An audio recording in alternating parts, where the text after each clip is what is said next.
Hey Year 10, welcome back to my channel. Hope you're all doing well and you're cracking on with some revision this weekend for our assessment on Monday. So I just thought it would be a good idea to have a look at analysing some key quotes from some of the key characters, okay? So I'm going to split the videos up into about 4 or 5 different videos just because I don't particularly think you'll want to listen to me talk for half an hour straight. So today, for this video, I'm just going to concentrate on Mr Birling and this quote here from Act 1. I'm then going to explain the quote, which I'm not going to type out because that will take me way too long. And then I'm going to type out live key analytical points and then Priestley's ideas as well. Okay, so the first thing I'm going to do is just read you out an explanation of this quote here. So, a man has to make his own way, has to look after himself and his family too, of course, when he has one. And so long as he does that, he won't come to much harm. So this quote is spoken by Arthur to Gerald and Eric just before the inspector arrives in Act 1. Arthur summarises his economic and moral worldview for the two young men. His worldview is one of total individualism, where society is understood as a collection of persons and their families, each of which tries to maximise his or own financial and social happiness.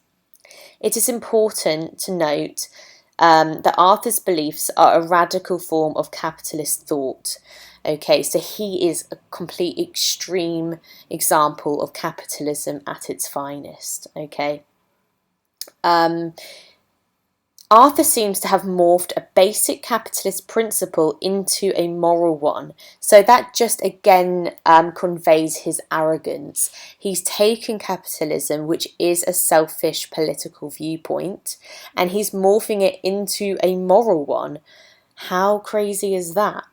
So he's saying that he believes that hard work is sufficient enough to allow a person to get ahead, but he completely disregards many of the advantages that him and his family have enjoyed, those privileges of just being born into an upper middle class section of society. He hasn't worked his way up from the working class. He was born into privilege, but he disregards that. And this leads him to believe that everything that he's done is a direct consequence of his own power and achievement. The inspector does not merely view that as a problem in society. He thinks that Arthur's attitude is the very undoing of society and is responsible for disagreements between people generally. This attitude is what probably contributes to war itself. For the inspector, human beings must care about those beyond their immediate social circle, in part because it's altruistic and representative of a kinder, gentler instinct.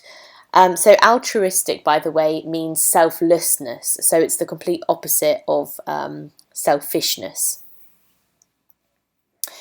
But also designed to show the limitations of Arthur's worldview and the other ways in which a world might be organised to better serve the people living in it. Only in this way might countries and the people within them live peacefully among each other. Okay, so that's just a quick explanation then. So the first one I'm actually going to fill in is this Priestley's idea column. So I'm going to say, you can copy this down by the way if you want to, that Priestley uses Birling as a symbol of the callous and heartlessness of capitalism. So hopefully you all know what callous is, or what it means, because we defined it in class today. But callous means unemotional and cold-hearted. I'm then going to say that through his character, he is criticising the complacency of capitalist prosperity. He is representative of the older generation who were unwilling to change. So another word for unwilling to change or stubborn towards other people's views is obstinate. So hopefully you will also know this word from our lesson today and yesterday as well. However, I'm also going to tackle this from another angle as well, because I want to do really well with my AO1. He is presented as a realistic character. People can relate to him. And if we can relate to people, we're more likely to understand them through his use of colloquial language. Now I'm just going to make that bold because that's a language technique.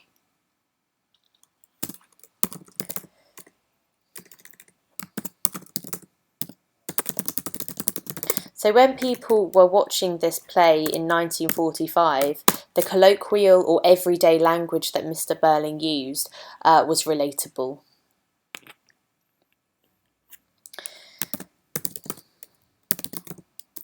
Furthermore, he is described as panic-stricken. So I'm only putting this in there because this quote, panic-stricken, can be linked to this quote here.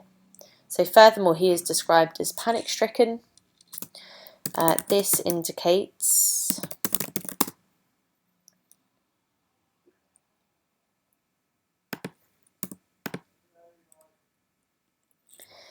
that the defiance and bravado have finally been shattered. And so Priestley, oh gosh, punctuation is not on point today.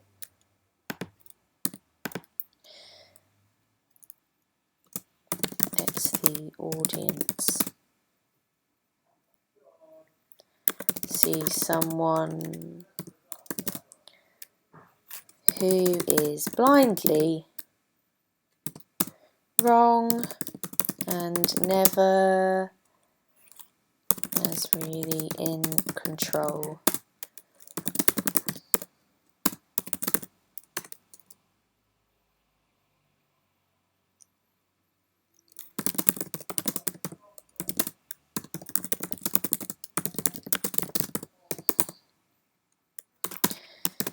Therefore, the audience is invited to feel sympathy. So those are Priestley's ideas anyway, or what I think Priestley's ideas are for Mr Birling. I'm sure that some of you out there have some other ideas as to Priestley's idea on the presentation of Mr Birling, but these are just some ones that came to my mind tonight. So if we were then going to pull this quotation apart, I will be looking at these dashes. Now, as you can see here, this quote, panic-stricken, indicates that the defiance and bravado has finally been shattered. Now, we can say this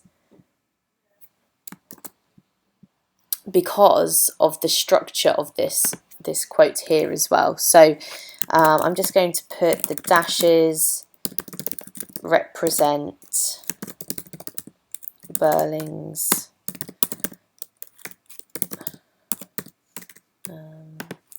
steady fragmentation as guilt trickles in.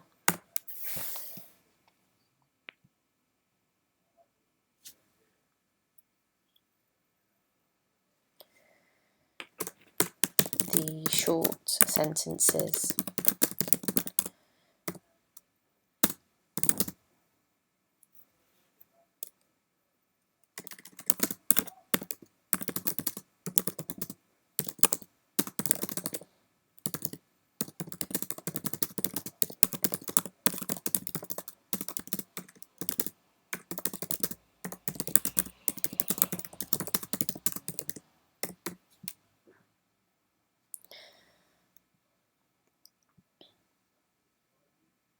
Okay, I think that is basically all we need to look at today then for Mr Birling's quote.